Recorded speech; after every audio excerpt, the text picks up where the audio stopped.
Você já parou para pensar que nenhum de nós aqui tem, como diria um comentarista esportivo, envergadura moral para estar diante de Deus no culto, louvar diante do Senhor, pregar a palavra de Deus? Ninguém aqui tem pureza suficiente para estar diante de Deus. Quando eu me lembro agora do texto lá de Apocalipse, no qual João ele percebe que ninguém era digno de tomar o livro, de abrir os selos, e ele chorava desesperadamente,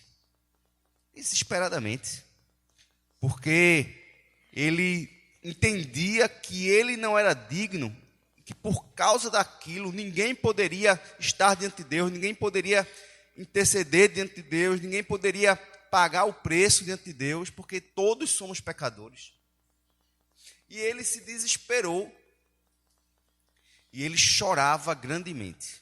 E aí um grande anjo, um grande voz disse: não temas, porque o cordeiro que está sentado está no trono, ele foi morto, e por causa do seu sangue ele comprou para si pessoas de toda tribo, língua, povo e nação. Os constitui reino e sacerdote, que reinarão para sempre.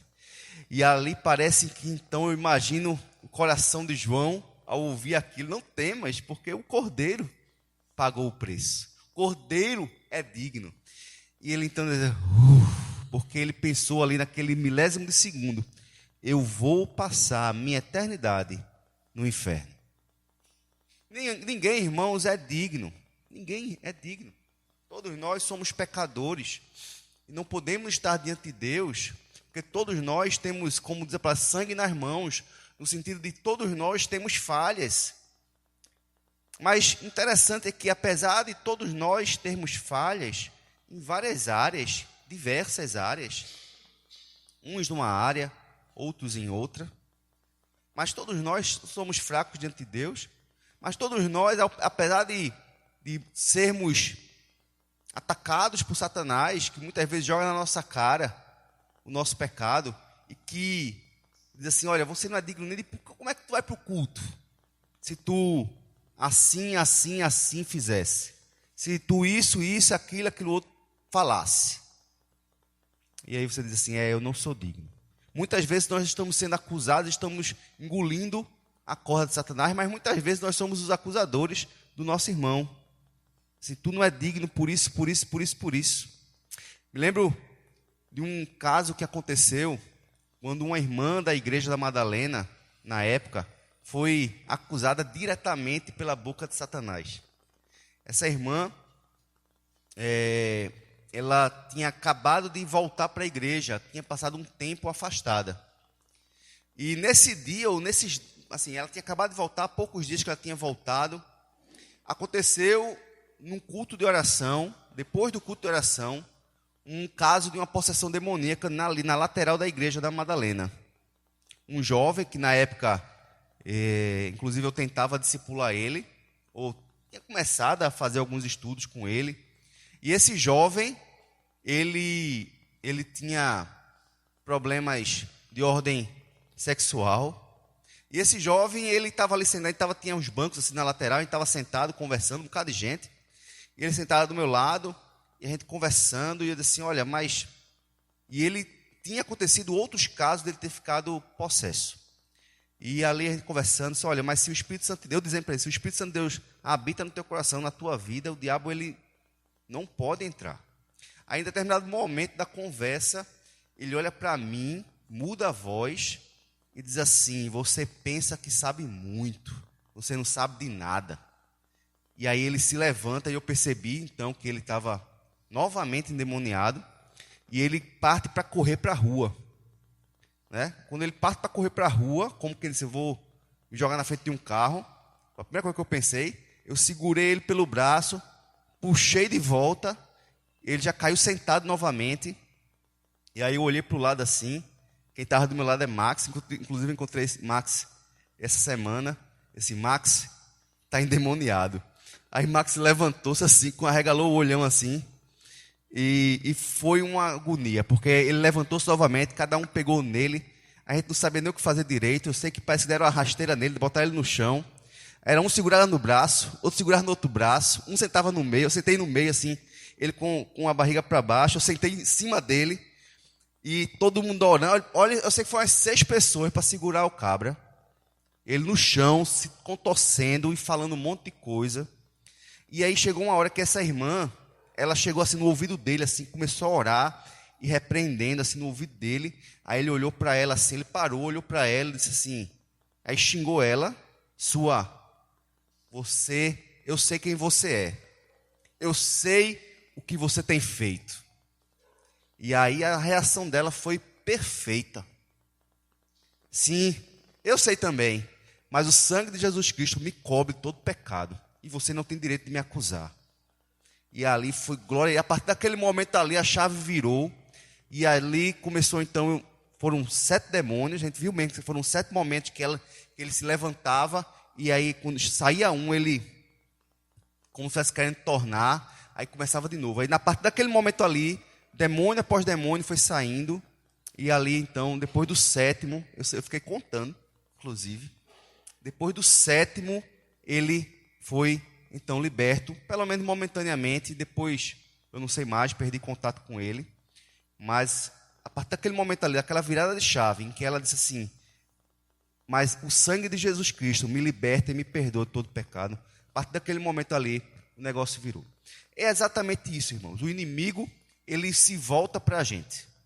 E ele, muitas e muitas vezes, ele joga na nossa cara as nossas fraquezas e os nossos pecados, querendo tirar de nós a autoridade para qualquer coisa que venhamos a fazer. E até que nós acreditemos nisso, de tal forma que a gente possa sucumbir na fé.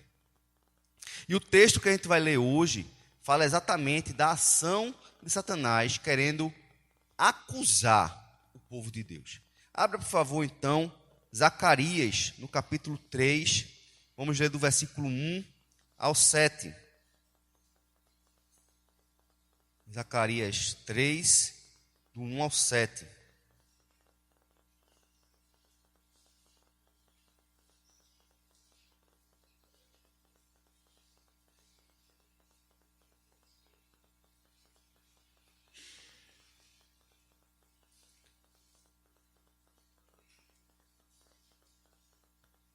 Na versão revista atualizada,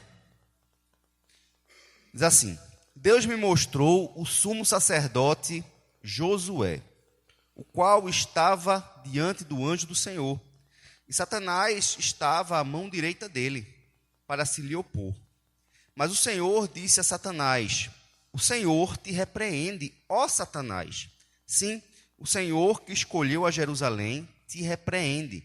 Não é esse um tição tirado do fogo? Ora, Josué, trajado de vestes sujas, estava diante do anjo. Tomou este a palavra e disse aos que estavam diante dele: Tirai-lhe as vestes sujas. A Josué disse: Eis que tenho feito que passe de ti a tua iniquidade. Te vestirei de finos trajes. E disse eu: Ponham-lhe um turbante limpo sobre a cabeça. Puseram-lhe, pois, sobre a cabeça um turbante limpo, e o vestiram com trajes próprios, e o anjo do Senhor estava ali. Protestou a Josué e disse: Assim diz o Senhor dos Exércitos: se andares nos meus caminhos e observares os meus preceitos, também tu julgarás a minha casa e guardarás os meus atos, e te darei livre acesso entre estes que aqui se encontram. Amém. Vamos orar mais uma vez? Senhor, tua palavra maravilhosa, Deus, que vem falar diretamente ao nosso coração. Eu te peço, Senhor, em nome de Jesus, que o Senhor, com o teu Espírito Santo, fale com cada irmão aqui presente, que possamos, pela mediação de Cristo, saber que estamos diante de ti, que somos protegidos pelo Senhor. Em nome de Jesus. Amém. Irmãos, a carta de Zacarias, o livro de Zacarias, quem é esse Zacarias? Zacarias foi um dos fundadores do Sinédrio, digamos assim. Ele fazia parte daquela turma que veio com Neemias, e sob a liderança de Esdras, Zacarias foi um dos fundadores da grande sinagoga, que depois veio a se tornar os sinédrios. Os sinédrios foram uma época do povo de Deus em que não havia mais sacrifício, porém haviam lugares de culto. E os sinédrios são, digamos assim, os precursores dos templos, das igrejas, né? Então, Zacarias foi desse período lá de Neemias. E Zacarias, ele traz uma mensagem de reconciliação do povo de Deus, uma mensagem de esperança para o povo de Deus. É uma mensagem que o povo de Deus seria restaurado, seria transformado, seria usado por Deus durante toda a sua jornada. E essa mensagem aqui é uma quarta visão que ele teve. Ele teve essa visão, uma visão maravilhosa que tem alguns elementos, alguns personagens nessa visão. A gente percebe que tem um homem chamado, um sumo sacerdote chamado Josué. Então, existia um Josué, ele era filho de Jonadab, que foi o primeiro sumo sacerdote depois da volta do povo lá, né, da volta do cativeiro. Então, Josué era filho desse primeiro sumo sacerdote, sendo talvez ele o segundo sumo sacerdote na linhagem desse povo que estava voltando. Então, era uma figura que estava sendo restaurada ainda. Então, não havia mais sumo sacerdote. O primeiro tinha sido o pai dele. Então, era um povo que estava, tipo assim, reaprendendo a ser sumos sacerdotes, reaprendendo a fazer os sacrifícios. Por quê? Porque no período dele, está lá em Amós, Amós estava repreendendo o Josué, que já era um dos líderes. Ele, na época, não tinha mais o monarca. O Josué, então, ele acumulava essa função também de liderança suprema do povo. E lá em Amós havia uma repreensão, porque as pessoas estavam apanelando suas casas, ou seja, estavam deixando suas casas um brinco. A casa de cada um estava sendo reconstruída, eles tinham voltado, estavam cada um por si priorizando suas casas, estavam esquecendo de construir o templo. Eles tinham voltado para construir o templo, reconstruir o culto, e eles estavam então esquecendo disso e colocando em primeiro lugar suas próprias vidas. E ali Josué então é repreendido por Amós para que aquilo pudesse ser mudado. E a partir dali Josué toma a liderança para que o templo pudesse sim ser reconstruído. Quando o templo fica pronto, Josué é aquele que se entristece, porque ele vê que a diferença entre o templo de Salomão e esse novo templo era muito grande. E aí Deus disse, olha, não se entristeça, se alegre, porque a glória da segunda casa será maior do que o da primeira, já profetizando para o templo que era Cristo. Então, nesse contexto, Josué aparece no sonho de Zacarias. E ali, então, tem esse sumo sacerdote, tem um anjo do Senhor, Deus é aquela pessoa que está mostrando a visão, e tem também o próprio Zacarias de espectador, né? E Satanás, como grande acusador. Então, veja aí, Deus, o anjo do Senhor, que nós vamos ver mais na frente, que é o próprio Senhor Jesus Cristo, Josué, que era o sumo sacerdote, tinha então também Satanás e Zacarias como um observador daquela cena. Então, baseado nesse contexto, irmãos, e nesses personagens aqui descritos, eu quero trazer o seguinte tema para vocês. O que Deus faz por sua igreja? O que é que Deus faz por nós? Esse texto aqui ele é voltado para o povo de Deus. Esse texto não está sendo voltado aqui para pessoas que não conhecem ao Senhor, mas o povo que já conhecia Deus, que estava se desviando dos caminhos do Senhor, ou que tinha se desviado dos caminhos do Senhor. Então, a primeira coisa que Deus faz, irmãos, por nós, é que Ele nos defende. Ele nos defende e repreende a Satanás. Veja o versículo 1 do texto, que diz: Deus me mostrou o sumo sacerdote Josué, o qual estava diante do anjo do Senhor, e Satanás estava à mão direita dele, para se lhe opor. Mas o Senhor disse a Satanás: o Senhor te repreende, ó Satanás. A primeira coisa que a gente vê aqui no texto, irmãos, é que nós temos um grande acusador.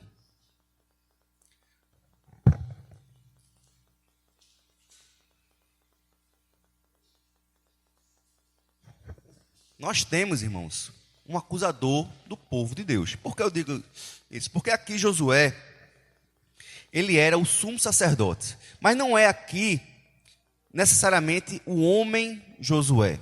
Josué aqui estava representando quem? Todo o povo de Israel, toda a nação. E existia então o acusador.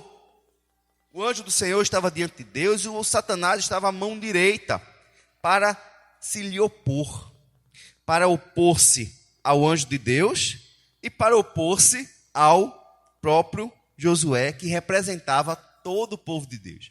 E se ele representava, irmãos, o povo de Deus daquela época, representa também o povo de Deus de hoje, porque nós somos o Israel de Deus. E a gente vê então que Satanás é aquele acusador que está trazendo à tona os pecados do povo. Apocalipse 12, no versículo 10, diz assim: então ouvi grande voz do céu proclamando: agora veio a salvação, o poder e o reino do nosso Deus e a autoridade do seu Cristo, pois foi expulso quem? O acusador dos nossos irmãos, o mesmo que o acusa de dia e de noite diante do nosso Deus. Satanás, irmãos, ele quer trazer à tona uma verdade, por incrível que pareça. O único momento que ele não mente é quando ele nos acusa, nos chamando de pecadores. Porque nesse caso, ele está certo.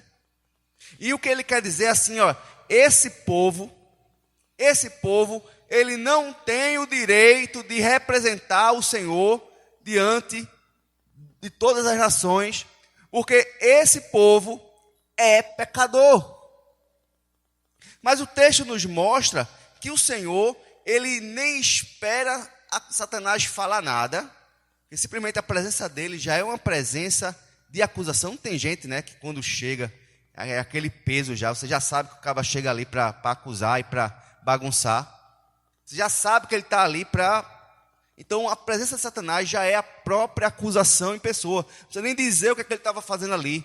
Ele é o acusador. O nome Satã, né, que é no hebraico, é aquele que se opõe.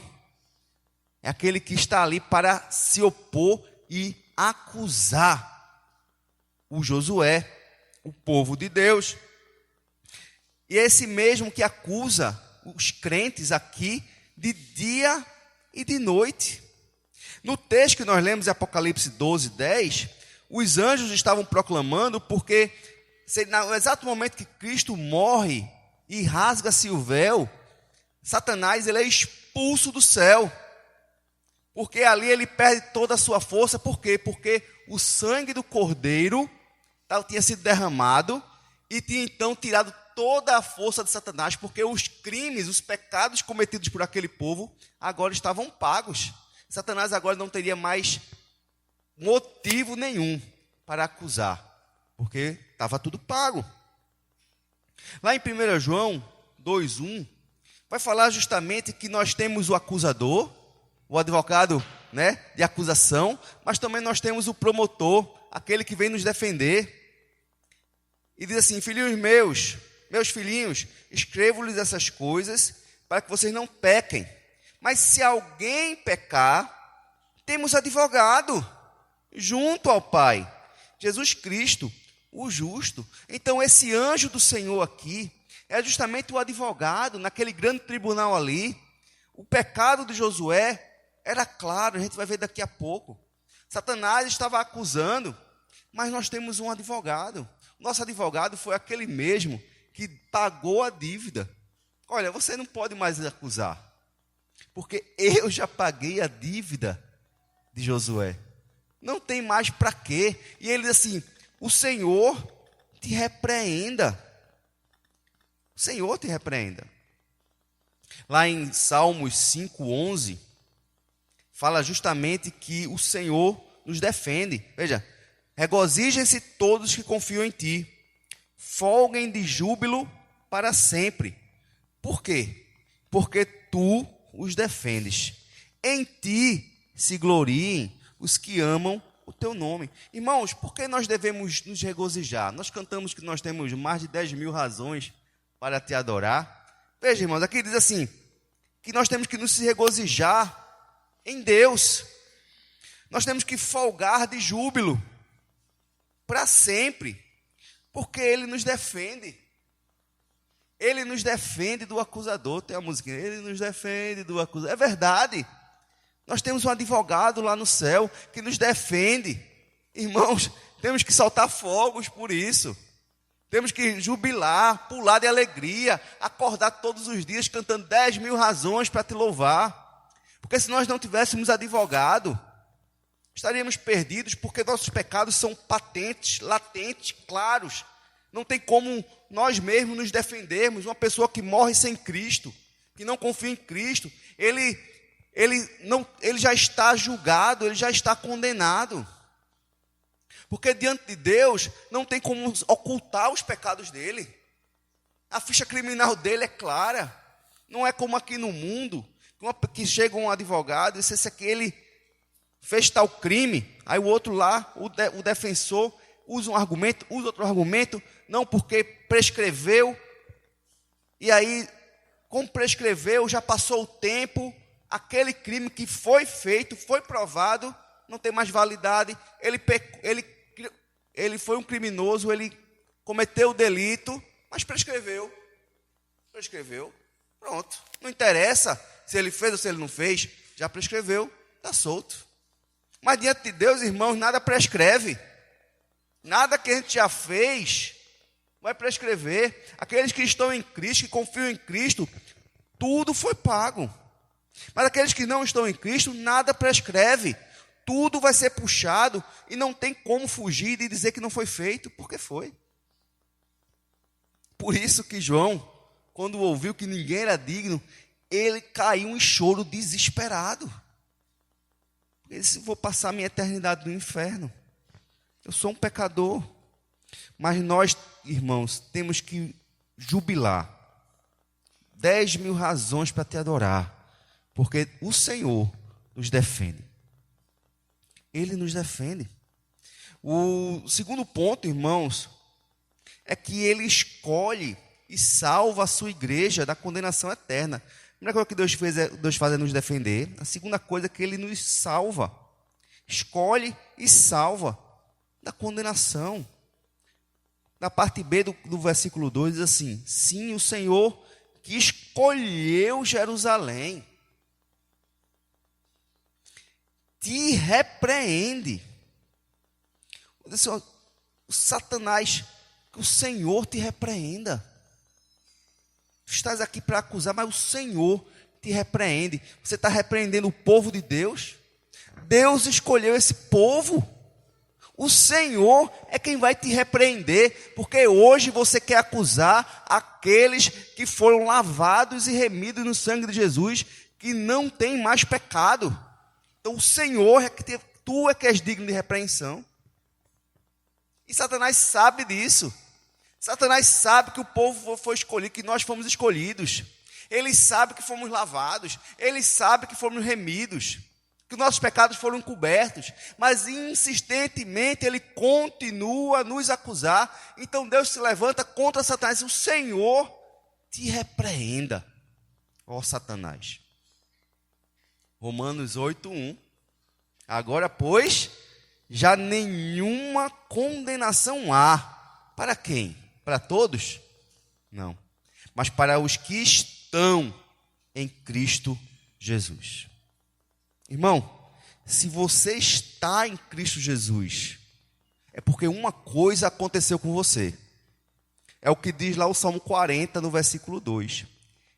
Tirou-me de um poço de perdição, de um atoleiro de lama, colocou os meus pés sobre uma rocha e firmou os meus passos.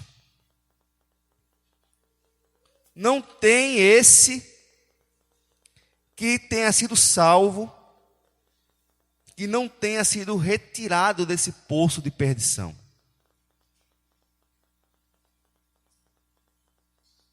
Todos nós, irmãos, estávamos atolados. Não era até o pescoço, não. estávamos completamente submersos por conta da multidão dos nossos pecados. Nós estávamos sucumbindo, mas o Senhor nos escolheu. Ele então nos escolheu, repreende Satanás e nos chama de tição tirado do fogo. Tição tirado do fogo, irmãos, pode ser qualquer coisa saída do fogo. Alguns, na versão King James, vai dizer que é um pedaço de madeira preto, queimado. Imaginem essas fogueiras que a gente passa e vê. Imagina aquele tronco no outro dia, todo queimado, que ainda resta um tiquinho, mas ele já queimou muito mais da metade. Tição também pode ser um pássaro que foi lançado numa fogueira, está pegando fogo, prestes a morrer, queimando, ardendo em dores. Não é? Talvez qualquer coisa que tenha sido tirada do fogo, mas que representa a mim e a você. Essa pessoa que estava no atoleiro, essa pessoa que estava no meio do fogo, queimando. E é assim que nós estamos, irmãos.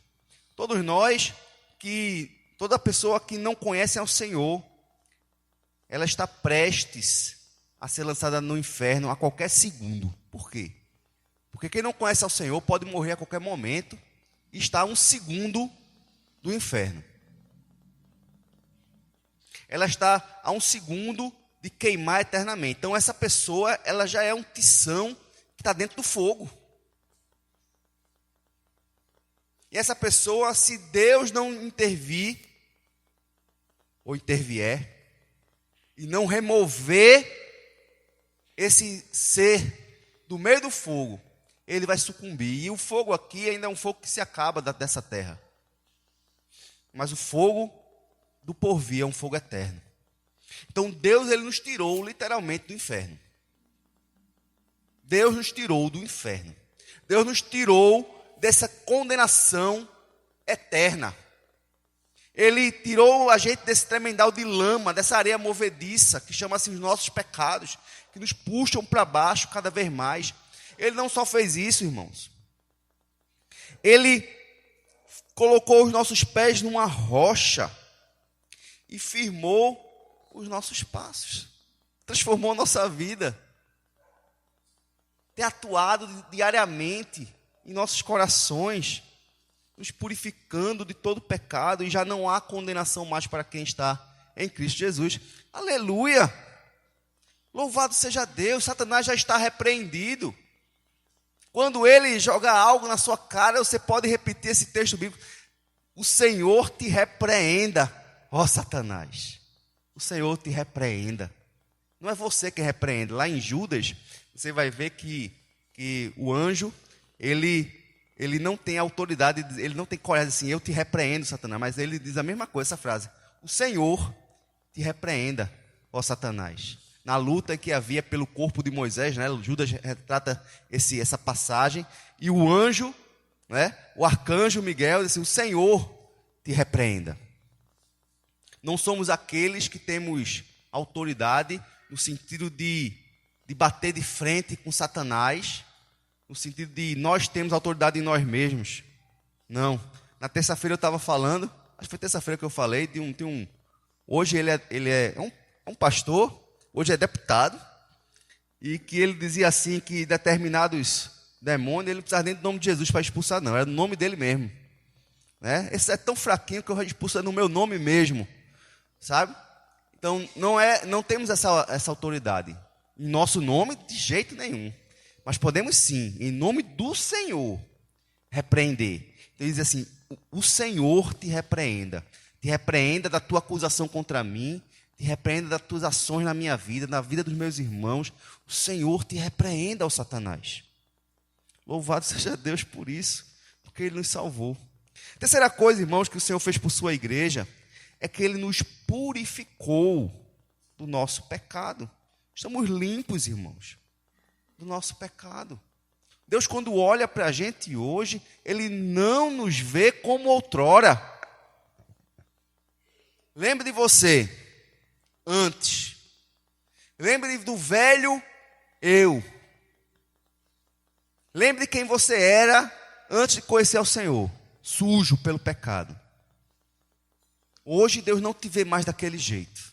Hoje Ele te vê com a mesma justiça que há em Cristo, com os mesmos méritos de Cristo. Hoje Ele vê você igualmente como Ele vê o próprio Senhor Jesus Cristo, por conta da justificação que veio na tua vida por meio da fé. O versículo 3 vai falar isso. Ora, Josué, trajado de vestes sujas, estava diante do anjo.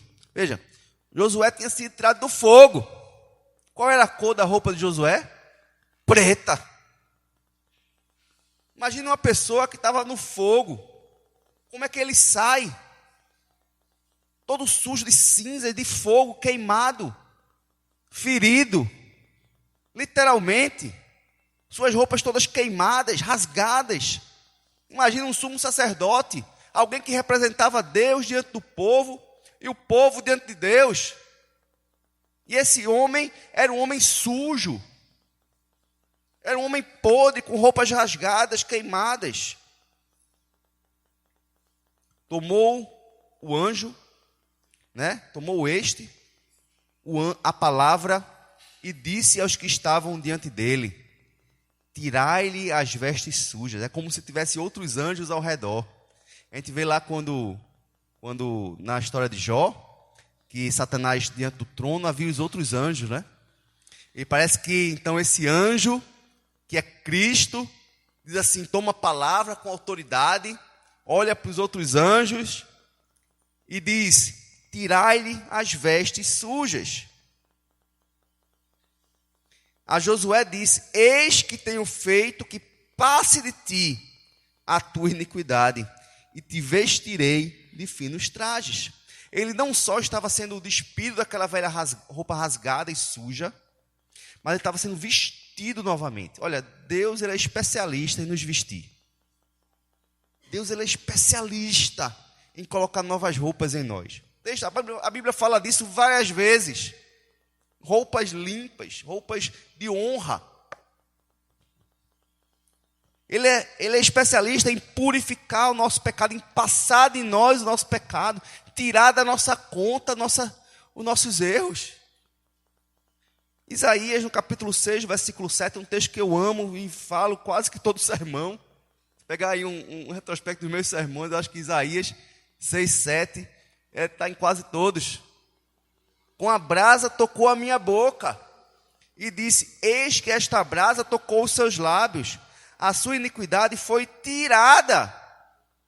Passou de ti a tua iniquidade, foi tirada. Não tem mais iniquidade em você. Perdoado o seu pecado. Irmão, teu pecado foi perdoado. Deus não está mais cobrando de você e caindo sobre você com ira, apontando o dedo para você, porque quem aponta é Satanás. Deus não. Deus, ele perdoou. Muitas vezes nem a gente se perdoa, quando Deus já nos perdoou. Deus te perdoou, não tem mais nada na tua conta.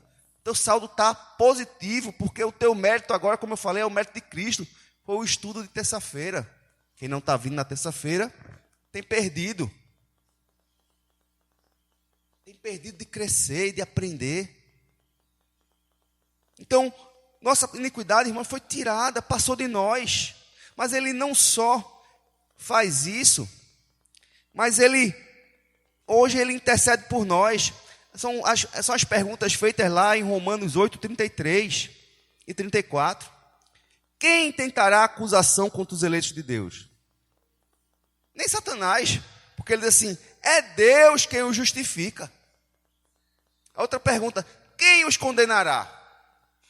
É Cristo Jesus quem morreu, ou antes, quem ressuscitou, o qual está à direita de Deus e intercede por nós. O Senhor, ele nos perdoou, pagou nossa dívida e hoje ele continua conosco, olhando e velando nossa vida, intercedendo por nós. Louvado seja Deus por isso, irmãos. Isaías, ele faz uma outra pergunta também. Vinde, pois, e arrazoemos, diz o Senhor, ainda que os nossos pecados sejam como a escarlata, eles se tornarão brancos como a neve. Ainda que sejam vermelhos como carmesim, se tornarão como a lã. Se quiserdes e me ouvirdes, comereis o melhor desta terra. Irmãos, o Senhor, Ele é aquele que nos purifica do nosso pecado. Ele não vê mais o seu antigo homem. Ele não vê mais aquela pessoa. Os pecados foram lançados no mar do esquecimento e o Senhor não fica lá resgatando, não. A gente é que faz isso com os outros, né? Alguém peca contra nós, a gente fica trazendo o passado de volta, jogando na cara do outro, fazendo a função de Satanás, de acusar. O Senhor não. O Senhor, Ele esqueceu. Por isso que Paulo diz, esquecendo-me das coisas que para trás ficam. Esquecendo daquela velha vida, de perseguidor da igreja, de homem mau, que matava as pessoas por causa da religião dele. Ele olhava para frente, agora prossigo para o alvo. Eu não vou mais ficar remoendo, não vou ficar mais voltando para trás, olhando para trás, flertando com o pecado, porque tudo aquilo já é passado. Eu olho para frente, para as coisas que estão no porvir. Quarta coisa, irmãos, que o Senhor faz por nós é que Ele restaura a nossa dignidade, Ele renova diante dEle a nossa dignidade. Nós não fomos apenas purificados, mas nós não ficamos nus, nós fomos vestidos, como eu falei anteriormente. É agora que a gente entra nesse ponto. E disse eu, versículo 5, ponham-lhe um turbante limpo sobre a cabeça. Puseram-lhe, pois, sobre a cabeça um turbante limpo e o vestiram de trajes próprios. Agora sim, Deus é especialista em nos vestir. Ele é especialista em trazer novas roupas para a nossa vida. Ele é maravilhoso. Primeira vez que Ele fez isso foi lá em Gênesis 3:21. Fez o Senhor Deus vestimenta de peles para Adão e sua mulher e os vestiu. Irmãos, eles tinham pecado. E eles, então, por conta do pecado, eles reconheceram que eles estavam nus, porque o pecado faz isso. E eles agora, então, eles tinham que se vestir, eles tinham que se justificar de alguma forma, eles não poderiam mais viver nus. E eles tentam colher plantas e mato e galhos para se vestir, que não estava funcionando muito bem, não estava resolvendo o problema. E Deus disse assim, a justiça de vocês não serve, eu tenho que fazer algo melhor para vocês. E ali um animal é morto, a pele daquele animal é retirada, o sangue daquele animal é derramado, já pagando pelos pecados de Adão e Eva, prefigurando Cristo. Aquele couro é removido, Deus ele faz a roupa e veste os seus servos. Ele nos veste restaurando a dignidade. Você pode perceber que esse versículo aqui é logo após ele repreender Adão, repreender Eva, repreender Satanás, botar todo mundo no seu devido lugar. Mas ele não só nos repreende, mas ele não deixa de derramar sua graça sobre nós. Ele repreende e nos veste. E vestiu Adão e Eva da sua graça. A mesma coisa, irmãos, foi com o filho pródigo. O filho pródigo, quando ele decide voltar, que se encontra com o pai diz assim, porém, disse aos seus servos, trazei depressa a melhor roupa. Ponde-lhe um anel, vestiu. Ponde-lhe um anel no dedo e sandália nos pés. Irmãos, aquele filho que queria voltar para ser um escravo na casa do pai, o pai disse, de jeito nenhum, eu vou restaurar a tua dignidade. Eu vou trazer de volta a tua posição. Roupas novas. Quem não gosta de ganhar uma roupa nova, não é verdade? Não é maravilhoso uma roupinha nova, não é não? O Senhor, Ele tem uma roupa nova para a gente, roupa de santidade, de dignidade. O turbante que foi colocado na cabeça de Josué trazia novamente para ele dignidade. Novas roupas, um sacerdote que estava todo rasgado, sujo, foi lavado. Roupas novas. Lembra da história do gadareno, que vivia endemoniado, preso entre correntes. assustando a todos, andando por meio dos sepulcros, sujo.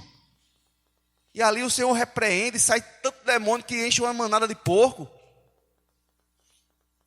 O Senhor, Ele pega aquele homem que vivia nu,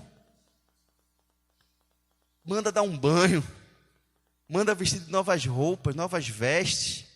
Com certeza chegou ali um pão, um peixe, um alimento para aquele homem. Restaura a dignidade dele a ponto de ele querer ir seguir com Cristo. Ele disse, não, você não vai me seguir não. Você vai voltar para a sua família. Eu te dou tanta dignidade, eu te dou autoridade para pregar e falar do que Deus fez na tua vida, na vida do teu povo. E esse é o próximo ponto, irmãos. O Senhor restaura a nossa dignidade e o Senhor restaura o nosso ministério. É impressionante esse Deus. Que Deus maravilhoso. Não somos dignos, não somos. Não merecemos. Não, um Deus tão bom assim, que não só nos restaura e nos traz de volta para a igreja, nos deixa prestar culto, sentar. Não é só isso que Ele faz. Porque já seria muito bom quando alguém peca, é disciplinado, depois de um certo tempo é restaurado, e aí pelo menos, olha, você foi restaurado, nunca mais na vida você prega, nunca mais na vida você toca, nunca mais na vida você lê um versículo nem faz uma oração em público.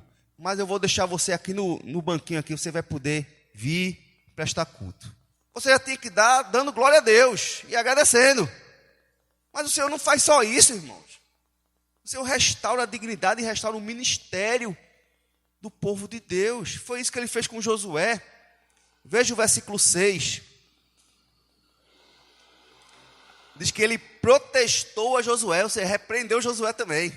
Ou voltou-se para ele com firmeza, repreendeu Satanás, mandou vestir ele novamente, botar o turbante, trazendo dignidade, mas agora olha para Josué e protesta contra Josué e diz, assim diz o Senhor dos exércitos. Aqui a gente vê que é Cristo mesmo, né? Falando em nome de Deus. Senhor dos exércitos. Se andares nos meus caminhos e observares os meus preceitos, também tu julgarás a minha casa e guardarás os meus atos e te darei livre acesso entre os que aqui se encontram. Irmãos, que coisa! Lembra da mulher adúltera na viagem missionária, irmãos? A gente trazendo... Vai ter um videozinho? Não, ainda não, né? Mas vai ter, não vai? Amém. Eu estou com fé, viu, irmão? A gente na viagem missionária, a gente fez 2 cultos nos lares. Foi maravilhoso, foram momentos assim espetaculares. A gente andou um bocado, não foi? E a gente fez culto nos lares, pessoas abrindo suas casas, seus terreiros, como eles chamam lá, e famílias arrumando tudo e prestando atenção na mensagem. Coisa linda, irmãos. Coisa linda o que Deus está fazendo naquela região. E a gente teve o privilégio de participar. E nesses 2 momentos, a gente fez uma encenação da passagem bíblica da mulher adúltera, que é perdoada por Jesus. E a gente vê ali que naquele texto, o Senhor Jesus, Ele pergunta assim, olha, ninguém te acusa mais? Ninguém te condena? Ele disse, não, Senhor. Todos se foram? Foram. E o Senhor então se volta para aquela mulher. Nem eu te condeno. Mas o que é que Ele diz? Porém, vá e não peque mais. Jesus olha para aquela mulher no fundo dos olhos dela. Diz, não cometa novamente adultério. Seja fiel. Volte-se para uma vida santa, digna. Não faça isso novamente. Eu te perdoo, mas não faça isso novamente. Você quer uma maior repreensão do que essa? Alguém que recebeu a graça de não ser morta, apedrejada, conforme a lei de Moisés. Agora Jesus volta para ele e diz, não faça isso mais. Assim foi para Josué. Josué, se andares nos meus caminhos, se tu se arrepender dos teus pecados, da vida ímpia que tu estava tendo, de uma religiosidade falsa como sumo sacerdote, sem uma vida de santidade real, Ser uma vida de relacionamento, de intimidade, de dignidade, que te fez ir para o fogo. Porque, irmãos, a gente não vai para o fogo da noite para o dia. Então não vai para a lama do pecado da noite para o dia. São pequenos deslizes. São pequenas falhas aqui e acolá, que vamos cedendo aqui e acolá. Pecados não confessados, pecados que não foram, não nos arrependemos. Vamos somando, aquilo vai esfriando, porque toma conta do nosso coração, nos enfraquecendo. Os deslizes vão sendo mais constantes, mais profundos. Olha, não tem bom, viu? Não tem super-homem, não. Não tem super-crente, não. Eu ia dizer assim, faça um teste, mas não faça não, pelo amor de Deus. Porque parece que a gente já faz testes normalmente. A gente fica sem orar, a gente fica sem ler a Bíblia, ou fica salteando os dias de ler a Bíblia. Estou cansado, vou ler amanhã. Estou cansado, vou ler amanhã. Estou cansado, não vou orar hoje. Faz uma oração curtinha, porque o dia hoje foi muito difícil. Senhor, tem misericórdia, boa noite. Estou cansado, vou dormir. Senhor, abençoa. Foi mal aí. E paramos de ter relacionamento. Paramos de ter convivência com Deus. Paramos de ler a palavra. Paramos de participar dos cultos na casa do Senhor. De ter relacionamento com o povo de Deus. De orar uns pelos outros. Paramos de abrimos mão do domingo, primeiro abrimos mão da escola dominical. Afinal de contas, eu trabalho a semana toda, eu preciso descansar um dia na semana. Preciso do domingo para descansar. Aí você abre mão. Daqui a pouco, só tem um domingo à noite agora. E aí você vai um domingo sim, um domingo não. Perdeu a ceia do Senhor, tem problema não, todo mês tem. Você vai dando brechas e mais brechas e mais brechas. Daqui a pouco, irmão, você está feito Josué. Está feito o povo de Deus no fogo, na lama, na sujeira. Pequenos deslizes que vamos cometendo. E o Senhor, Ele olha para nós assim, nos tira da lama, firma nossos pés, põe um novo canto com nossos lábios, restaura a nossa intimidade, restaura o nosso ministério. E nos repreende, para que nós não façamos igual novamente. Se andares nos meus caminhos, observares os meus preceitos, tu julgarás a minha casa. Teu ministério, Josué, de sacerdote, de sumo sacerdote, vai ser restaurado. Não tem pecado no mundo que não possa fazer com que você possa ministrar diante de mim, porque eu sou o Deus de toda a graça. Deus fez isso com Paulo, com Pedro, irmãos. Lá em João 21:15. Depois de ter comido, perguntou Jesus a Simão Pedro: Simão, filho de João, amas-me mais do que todos estes outros? Ele respondeu: sim, Senhor. Tu sabes que te amo. E ele disse: apacenta os meus cordeiros. Irmãos, Pedro tinha negado Cristo 3 vezes. Pedro estava na lama do pecado. Pedro estava destruído. Estava sem moral. Pedro estava destroçado pelo pecado. Mas o Senhor foi até ele. E eu fico imaginando o pessoal lá comendo aquele churrasquinho de peixe, né? E ele pega Pedro assim, bota a mão no ombro. Vamos dar uma caminhadinha aqui na praia, Pedro. E vai andando e vai perguntando. 3 vezes perguntando. Disse: apacenta as minhas ovelhas. Eu restauro o ministério que eu te dei lá no início. De seres pescador de homens. Vai pescar e apacentar as minhas ovelhas. Irmãos, que Deus maravilhoso é esse? Perdoa os nossos pecados, que nos restaura a dignidade, que bota a gente de novo na posição de ministério, de serviço. Não somos dignos. Satanás vai querer jogar lama na nossa cara. Mas podemos dizer que o Senhor te repreenda, ó Satanás, porque eu sou um tição tirado do fogo. O Senhor me restaurou. e eu posso servir diante dele, porque a sua graça é infinita. Você então, irmão, se você tem se sentido indigno de servir, de ministrar diante de Deus, entenda que hoje Deus está falando para você: eu te restauro, eu quero te trazer de volta. Mas é um convite. Pedro, tu me amas? Tem uma condição: se andares nos meus caminhos, se fores fiel, tem a nossa parte.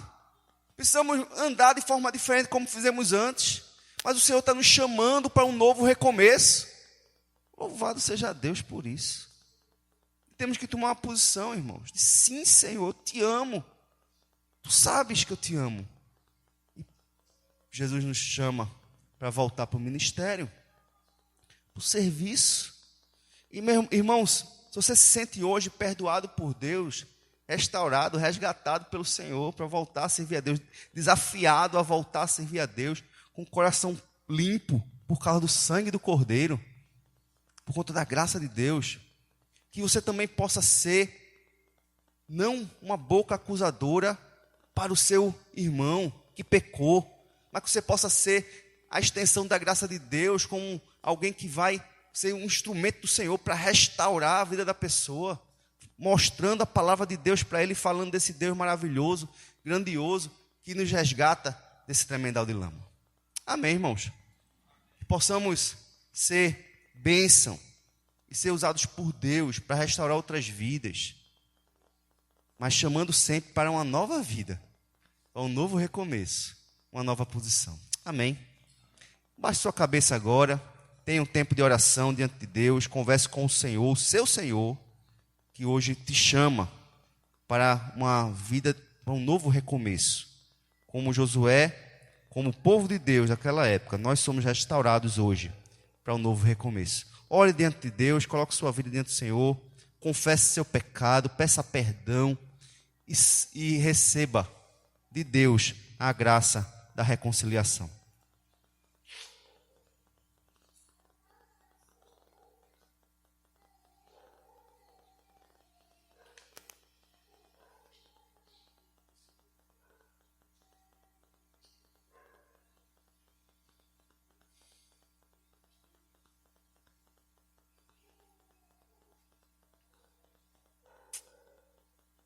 Senhor Deus, não existe um Deus como o Senhor. Não existe outro Deus. Deus tão grande, tão bom, tão misericordioso, tão maravilhoso. Senhor Deus, nós não temos só 10.000 razões para te adorar, temos infinitas razões para te adorar, porque a tua graça é melhor do que a vida. Os nossos lábios, Pai, querem te louvar por quem tu és. Queremos, Senhor Deus, eu quero, Senhor, nós queremos, Senhor, nos apresentar diante de Ti, agora restaurados, para viver de modo digno do Teu Evangelho. Nosso pecado foi perdoado, Senhor, em Cristo Jesus. Nosso coração odeia a sujeira do pecado, não queremos nunca mais viver como outrora, não queremos cair novamente, queremos viver ao Teu lado em relacionamento, Senhor. Queremos, Senhor Deus, uma vida nova.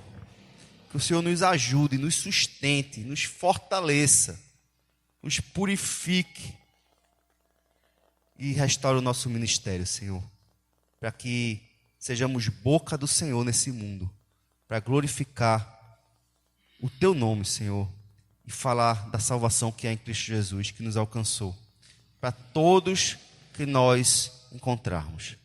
Essa é a nossa vontade, esse é o nosso desejo, essa é a nossa oração, essa é a nossa gratidão, por causa de Cristo Jesus.